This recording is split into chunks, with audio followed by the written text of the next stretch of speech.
doing no lollygagging today. All right. Here we go. Button up. Just got done with a good practice.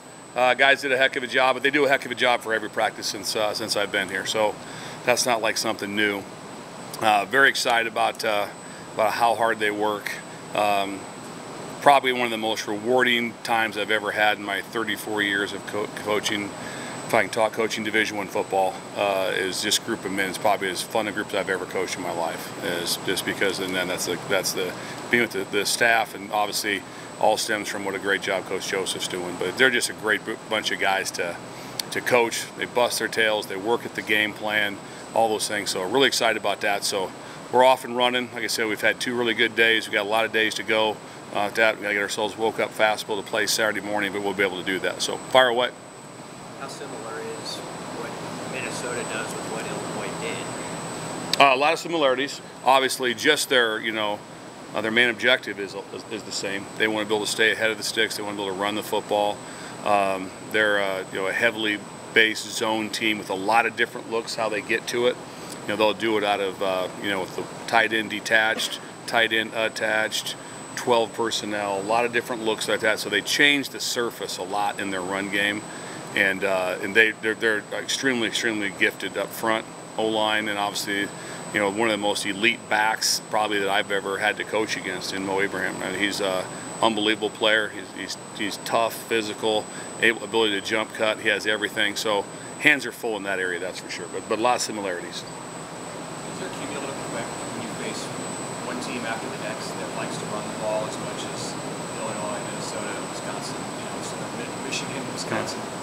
I think it's good for us. I mean, in the end, it's hard. Like I said, defenses change so much when you play different teams. Like this team is a completely different team than Indiana. Indiana ran it, but it was in a different method that they did it.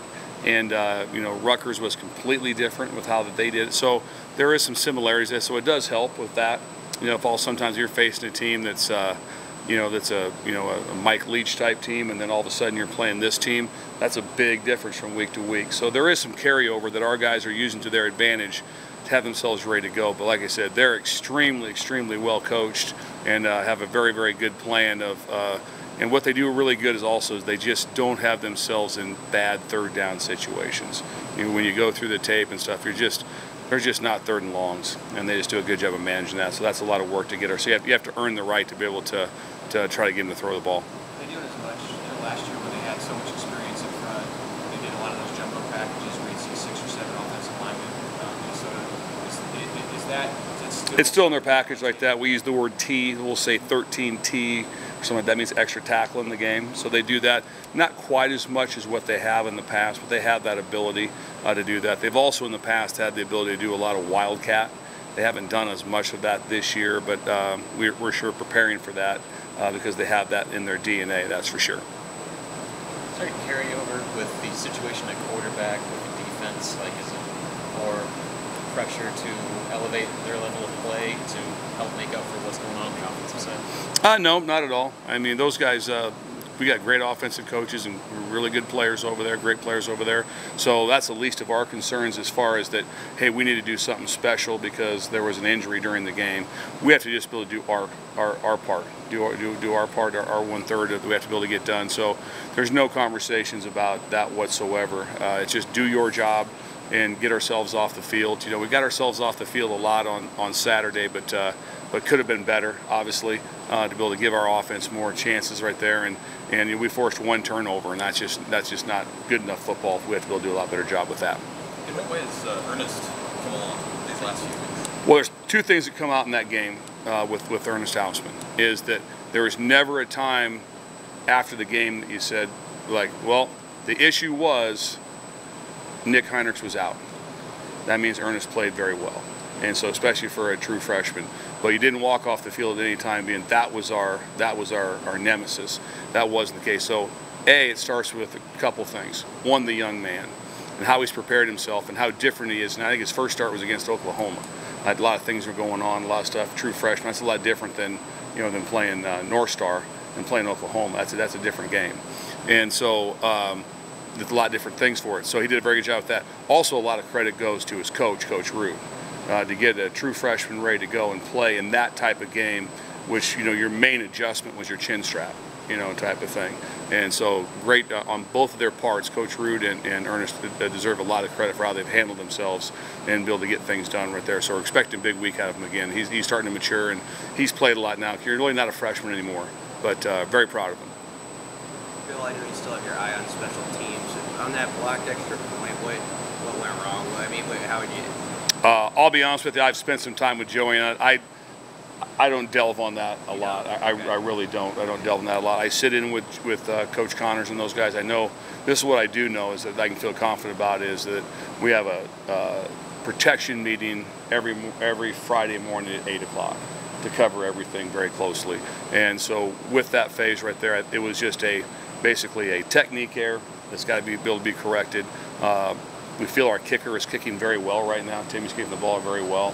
And so we want to be able to get him protected and give him a shot for us right there. So it's something we'll keep working on very hard. What do you see from Tanner Morgan, 6-year senior quarterback for Minnesota? I think he came in with like Glenn Mason's first recruiting class, is what it seems like. And he's been there forever. Really, really talented young man. The thing that stands out the most probably is how tough he is. I've seen him take some shots and do the 6 year of football. That's hard. If I'm corrected, I don't know if it's for sure, but I think he's played in 5 games against Nebraska, right? This will be his 5th game against Nebraska. So, but everything that I've seen from him, like I said, my first time obviously being on defense here and coordinating here, is just very, very mature. Nothing rattles him.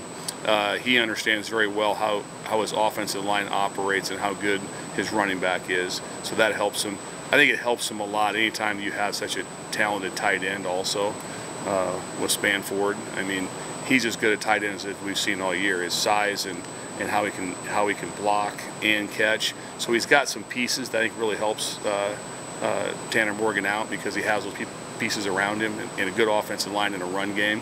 But he's able to make all the throws. He can do all the things. He's very mature.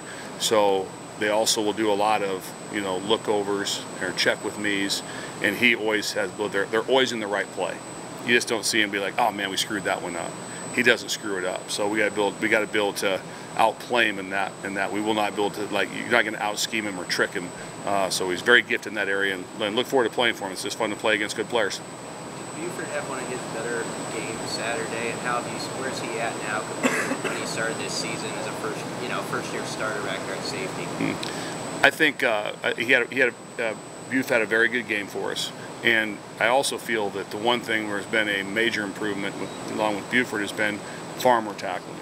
He had one missed tackle, which would have been like probably 10% people in the country could have made the tackle on that particular one.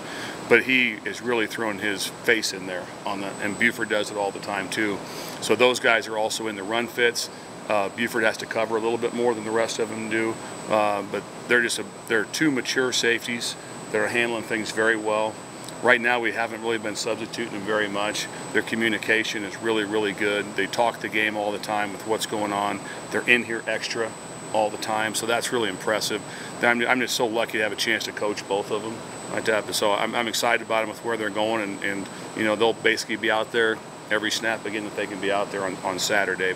And also with Buford is that he's very healthy right now. I tell you, we got banged up against Purdue, tried to out tough it, but he's doing really well for us in that spot. So very happy with those guys. Always room for improvement. We're always striving on some things, but I know this: they're putting the work in. So when you're putting the work in like they're putting the work in, it makes me proud to be around them.